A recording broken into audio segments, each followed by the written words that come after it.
the studio wasn't doing well then. In 1992, you were named to the Producers Guild of America's Hall of Fame for your work on Playhouse 90. What did that honor mean to you?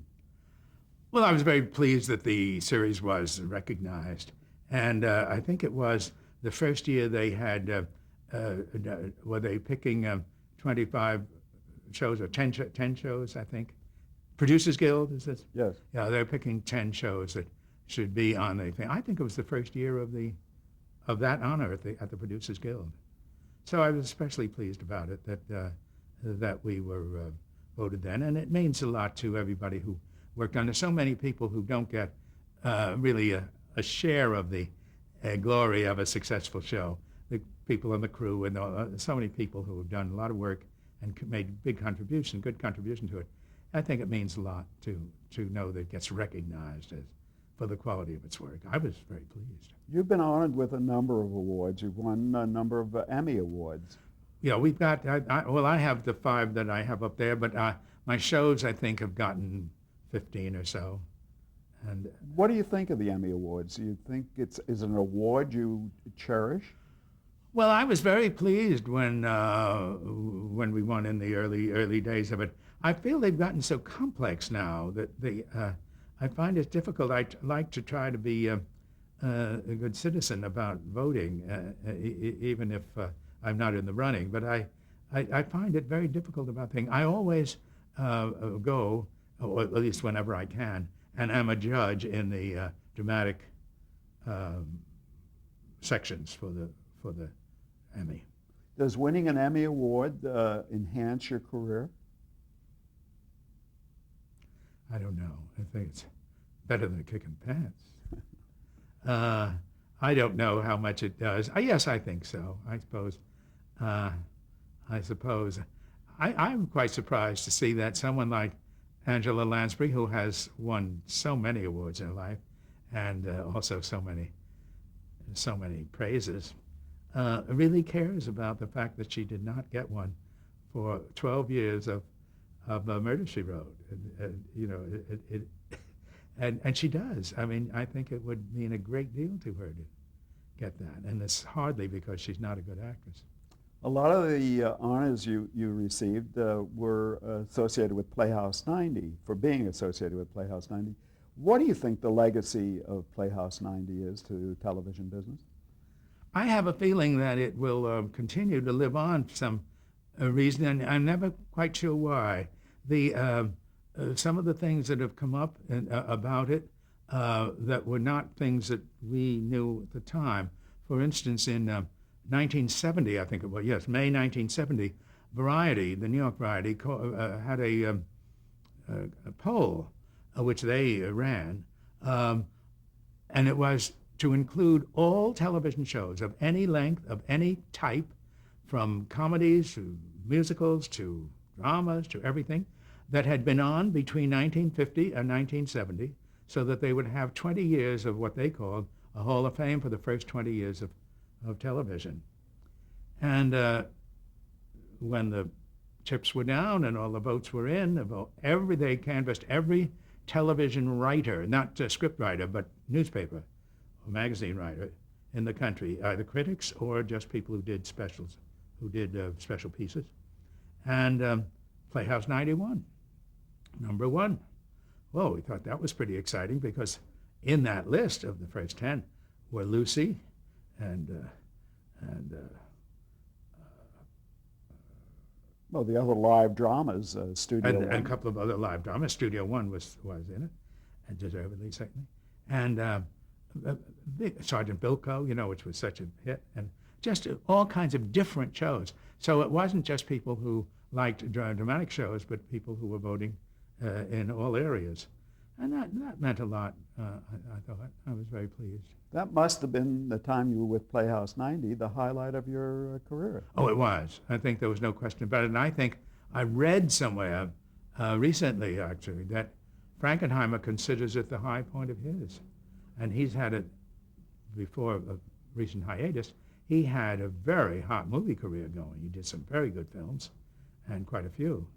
And now, of course, he's doing wonderful television again. He's having never gotten an Emmy of his own before. He's had 3 in a row in 3 years.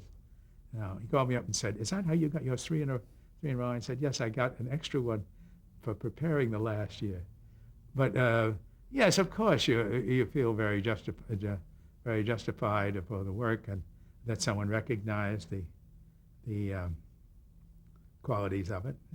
When you and your colleagues were involved in Playhouse 90, did you realize that you were making history in television? No, oh no, you're just glad you had a good job, and I think we enjoyed the work very much. There was a great deal of respect going on all around that place, because there was a general feeling that people thought we all knew what we were doing. We didn't always, but there was a kind of feeling of that. Also, in general, we had very nice people. They all were, the crew particularly, were all fond of each other. They liked getting along with the directors. They really enjoyed the opportunity to do the kind of work we were giving them to do, as opposed to the stuff they had done earlier, which was very undemanding. For a technical crew to do game shows is really not very exciting. Or even a newscast. Yes, and so that they really, I think, had a very stimulating time, and were certainly constantly complimented for it, no question of that. So it was a good time, and I think the writers felt truly well treated and respected, and happy to do it. They always seemed to want to do more if there was something else for them to do, and the directors were very happy. Most of our directors worked multiple shows, not just one show, and it was altogether, I think, a good. And you brought up a thing before when saying about some of the flops, because it showed that it was done by humans. I mean, we weren't some kind of people from another You world weren't machines. that were doing these great shows. I mean, we had our shares of all kinds of things, but the thing that I think impressed people the most, and the audiences felt, were that by and large they got a good shot when they saw Playhouse 90. If you and I agree, and I think we do, that Playhouse 90 perhaps represented the best of television of its time, what would you say represents the best of television today? I'm embarrassed to have to answer this way, but I don't see very much television. I have on occasion seen shows that I like enormously and could have been stood up the same way in any era, in any time, on any show, because they're good shows and they're well done. But I don't see enough to. I'm getting worried now that I don't see enough to vote, unless I go to be on the judges committee of a specific. So you're screening specific things. Yeah. And so I don't until I do that, and that's Could you different. think of a recent show, though, that you might have seen? Well, for instance, I loved the show that I guess people were disposed to like before they saw it, but they might not have after they did. The show that Glenn Close and In the Gloaming it was called, and Christopher Reeve directed. Is that a Hallmark Hall of Fame? Yes. It was just wonderful, really. That would have been in anybody's book at any time, a really super show. Do you ever think about where television is going and what it might be like in the next century? We're not that far away. I know. I don't know. I think that there's such changes going on, technological departments, and the whole thing now of cable and internets and all the new developments in it, that it's so up for grabs. I mean, I just don't know if I were in it now. I wouldn't know which way to look, I think, to feel what should one be doing? What would be the most exciting thing to do today if you were right in the center of activity of television? It's even the things that on a daily basis you read today that I normally would have answered very quickly. Now I'm sort of wondering about, we're all against censorship, and I hope we always will be. But do we really want pornography on the Internet? I mean, is it something we really think is a good thing, or would censorship really be an improvement? I mean, there are so many things today that they can't, certainly we're, as far as I can see, not very far on the rating of television programs, so that parents, children can be really helped by it and not harmed. Not, it's one thing for what a mother wants for a child, and good that she would not have them see it if she doesn't want them to. But is it really good for the child? And also, is it good for the creators? I mean, does a guy have to be told, you cannot write this because no 7-year-old should see this, when he says, I'm not writing it for a 7-year-old? Then the thing is, who do you get to keep the 7-year-old from seeing it? And are you right to do that? Or do the parents have to now think, I think they take in what they do, and they discard automatically what they don't understand. But a lot of people understand pictures, whether they can read the words or not. And all of that stuff, I think it gets to be very complex in things we never had to even think about. Do you think talent and sense of responsibility, I know those are two different things, taste, has eroded in this country? I don't think talent has, but I think that I think taste probably has, or we have become so permissive in ways that were not so before, that those of us, I think maybe particularly people in my generation, aren't yet adjusted to what we see and hear. And I don't mean that we personally particularly are so offended, because I think we've become inured to all of that in our own lives. But it really is rather startling. I mean, I find now every once in a while, when I go to the movies, and of course those movies are then on cable television, not so much on the network, but, not at all maybe. But I'm totally shocked by, now these are sort of usually not very first class movies, although they're in the mainstream theaters and thing, but they just you can't believe that, and I wonder what people think if they. And yet I don't see many people stomping out of the theater. And also these shows, we have a weekly show most of the year, twice weekly, Saturday and Sunday at the Academy, Motion Picture Academy, and if you're a member of it, you can go to the screenings there. Well, I mean, they've had some pictures there. You find it's very hard to tell someone about them unless you just, you're in a stream of fucking cocksucking motherfucking. I mean, it's like there's no other words in the dictionary. I mean, and they're repeated and repeated. Plus the imagery, that's just words. But the images that are expressed verbally are just astounding in the vulgarity, in the. I mean, it's incredible. Yet on the other side of the coin, couldn't one consider leaving Las Vegas, which won an Academy Award for Nicolas Cage, the inheritor of what was achieved with Days of Wine and Roses? Absolutely, it's the next generation of it, and I like that picture very much.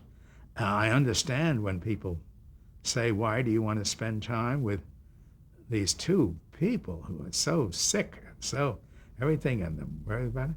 But it was a good picture, and also it was regarded as so by people who go to the movies and people who make them. But it is kind of, you're absolutely right. It's the same story told in 1996. In contemporary terms. Yes, and that's probably what we will be doing all around, because I understand there are not that many stories, and whatever version of it is what the story is today, and that's absolutely true, that you don't bat an eye. I find that in the young people that you might think, oh dear, you don't want them to hear this, you don't want to, they're taking it all absolutely in stride. They're not. They don't know any different. No, they don't. They truly don't. I can't believe that a man of your achievement and distinction and experience isn't constantly asked for advice. Talking about young people, what would you tell a young producer or director today? You know, I find it very hard to, and I think now that period has sloughed off in my life. I used to be asked more. I haven't been lately. Maybe they didn't like what I was saying. But I think that I find it difficult because I feel that I am certainly, in certain ways, biased now because I've made up my mind what I think. But I don't necessarily feel that that's what should be told to a young person, because I have a feeling that if somebody told me what I think maybe I should tell a young person, told me that 30 years ago or 40 years ago or 50 years ago, that I would not take it kindly, or I would feel, well, he's too old, or he's too out of it. You know, something. And that's not good either. And maybe I am. But I think that it's a hard thing to make people. I usually also feel that when young people come to you for advice, that's not what they want. What they want is a job. And the way they get you to see them is to say on the telephone, so I just would love to have your advice about things. Because when they arrive, they have no alternatives. I mean, it isn't if they can say, well, I could do this or I could do this in the business. I mean, they have no things yet. And if you say, I would never tell anybody, don't make an attempt, don't come and screw around here and make an attempt to work here. Go back to the Cuck and work in your local station or in your thing. But, you know, some of them will say, well, I've done that. But certainly there must be certain things that you learned along the way that are timeless, that will hold true in any generation about doing television. Well, you see, one of the things I thought, and it's awfully late if it's people beyond school age, one of the things I feel that stood everybody who I know in the best stead was an education. I mean, that, you know, this is as opposed to people who are now only involved in technology, and they only see luckily the manual training, high school did not limit itself to manual training. And as I was so bad at that, it was a good thing they didn't. But the truth is that you need the background of all those things that come together. It depends, of course, on what part of the business you're in. I mean, if you're in the kind of what I call creative part, or if you're in the technical part, or if you're in the business part, or whatever. But it's, I think like anything you want to do, the more you can bring to it in a general education, the way it is. Now that seems to have gone by the boards now, although more people go to college and do that when they can. I think they do not feel that it is really a help, and if they could get a job, it's just better, because you save a lot of years, and you do. And maybe that's so today. I think I heard while we've been speaking that you believe very strongly, at least the end of the television business you were in, is an entertainment medium, and that you believe in telling stories.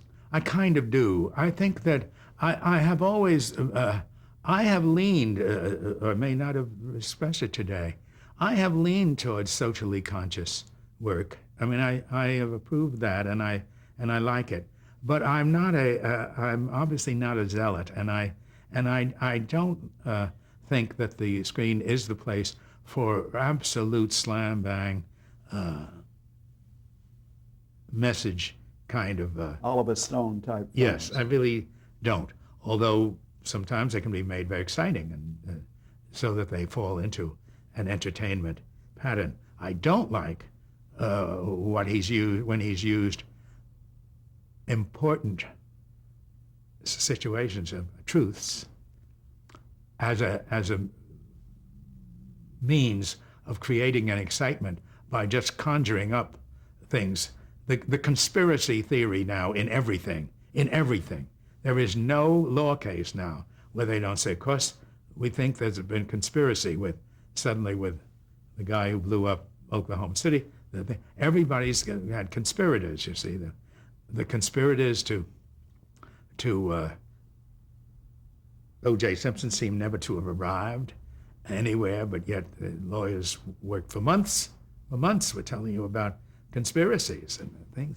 And I think we have also had some of our innocence removed. We certainly have a reason to see that,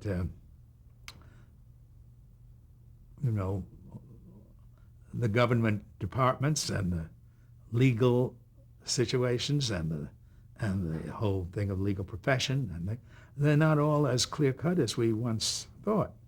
I really did, foolishly enough, I did believe in authority. I truly did, and believe that the people are doing their best. But of course, it doesn't take much to realize the job of a defense lawyer is to get his client off. That's what he's supposed to do. So there's no sense saying he should be honest or that's not what he's up there doing.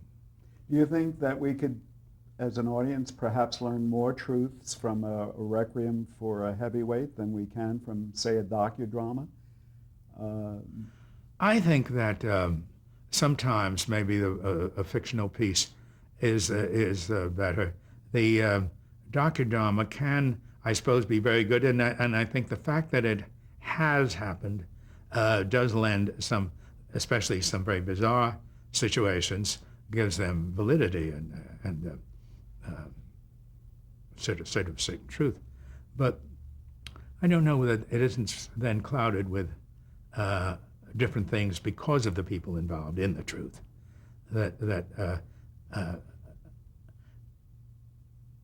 Emotional things, I think, are better done fictionally, but it's hard to. I'm trying to think of the examples of what might illustrate this, but the docudrama, is a new name now for work that has been done for a long time, really. Where did I just read somewhere somebody said, we don't call it docudrama, we just call it a show. Yeah. And I think that's the kind of pretty good. How would you like best to be remembered? Not yet. Amen to that. But people will be writing about you and reading about you. Well, I hope that they liked what I did, and I think it is funny how every time I read the way people say they want to be remembered, I don't know whether they are telling the truth or whether they want to be funny or whether they really don't know what to say and say something quite outrageous. But I would just like to feel about work that I represented the best kind of work that was being done. Not to be the best, or not anything as grand as that, but that in the echelon that I was in, and in the area of work that I chose to do, that I made a contribution towards good quality in those areas. Finally, if I may, just want you to comment with a few words about some of the people you worked with. You mentioned earlier James Michener. When you worked with him, was that the first project he ever done for television? I believe so. I hesitate to make errors in this way, but I did not feel that he had done television before. Now, I don't know what made me think that, but I did not think it. When I tried to think of why then did I call him and why did I go to Hawaii to meet him, I did want very much to do something set in South Pacific, and ours was set in Tahiti or wherever it was, and I like to, and I certainly considered him the big authority on the place now and the popular writer of the time. And I thought in a way, too, that he would remain the star of the show, that we weren't going to call it James Michener's thing, and he didn't ask for that, luckily. But I felt that his connection with it would be publicized always, and he would be the man. Truly talented man? Oh, yes. I think so. I think a lot of people felt that he was rather pedantic and that some of those books heavily researched, but are they imaginative enough and all of that? But I think that he gets full marks for what he never pretended to be something he wasn't, and he certainly does research his books well, and I think he's had flashes of big dramatic content and non-flashes of not. A gentleman you mentioned briefly in the course of our conversation, Fred Coe. Fred and I had an odd association always. We knew each other fairly well. We, in a way, were friendly rivals, but that never really came to pass because he did well, I did well, and he worked at NBC? Yes, and he didn't come to CBS, I don't think, until he replaced me, until after I left. Yeah. So we never really got in each other's way. There were a couple of times in those years were sort of after he was at NBC and after I was at CBS, where people would continue to come around about, we'd like to put you and Fred together to do a show together.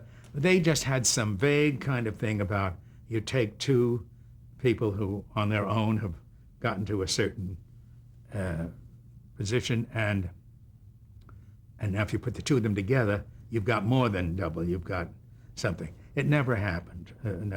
We, at one point, were going to produce a Broadway musical together, and that died a morning.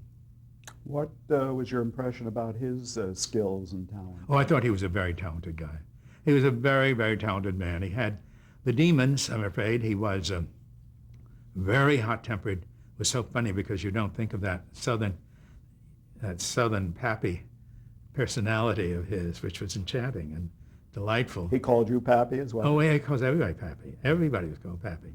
And he was very slow, very southern that way, but he bright as a whip. And of course, in the later years, he suffered terribly from what so many people do, too much bottle. I mean, it was just unfortunate. His life ended much too early. Dan Petrie?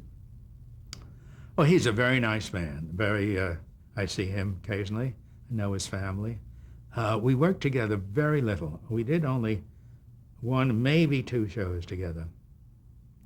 And as far as I remember, they were not memorable ones, nor could he have made them that because the scripts themselves were not.